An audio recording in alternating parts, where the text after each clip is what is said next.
తెలంగాణలో సెంటిమెంట్ను రగిలించి BRS party రాజకీయంగా లబ్ధి పొందిందని ఎమ్మెల్యే ఆది శ్రీనివాస్ అన్నారు. గత బీఆర్ఎస్ పాలకులు తెలంగాణ ప్రజలను నమ్మించి మోసం చేశారని ఆరోపించారు. పదే పదే సీఎం రేవంత్ రెడ్డి భాషపైన ఆరోపణలు చేస్తున్న బీఆర్ఎస్ నేతలు తెలంగాణ ఉద్యమాన్ని అడ్డం పెట్టుకుని గతంలో మాట్లాడిన భాష ఎలాంటిదో ప్రజలకు తెలుసని అన్నారు. అధికారాన్ని అడ్డం పెట్టుకుని ఆస్తులు కూడబెట్టుకున్న గత పాలకుల అవినీతి అక్రమాలను రాష్ట్ర ప్రజల ముందు ఉంచుతామని ఆది శ్రీనివాస్ తెలిపారు.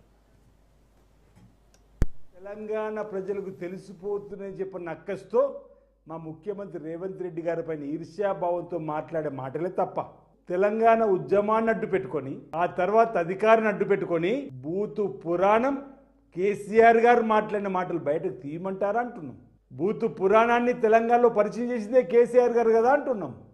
ఈరోజు దయ్యాలు వేదాలు వల్లించినట్టుగా మీ మాటలనే తప్ప ఈరోజు మా ముఖ్యమంత్రి రేవంత్ రెడ్డి గారు మీ ఒకే దెబ్బతో వాస్తవాలను తెలంగాణ ప్రజలకు టెలిఫోన్ ట్యాపింగ్ ద్వారా కానీ కూలేశ్వరం అంశంలో కానీ కరెంటు కొనుగోలు కానీ కుంభకోణానికి సంబంధించిన అంశంలో వాస్తవాలన్నీ రేవంత్ రెడ్డి గారు తెలంగాణ ప్రజలు చెప్పని ఒక అక్కస్తోని మీరు మాట్లాడేటువంటి మాటలు తప్ప మీ మామ బూతు పితన జాతి పితన ప్రజలు గమనిస్తారు.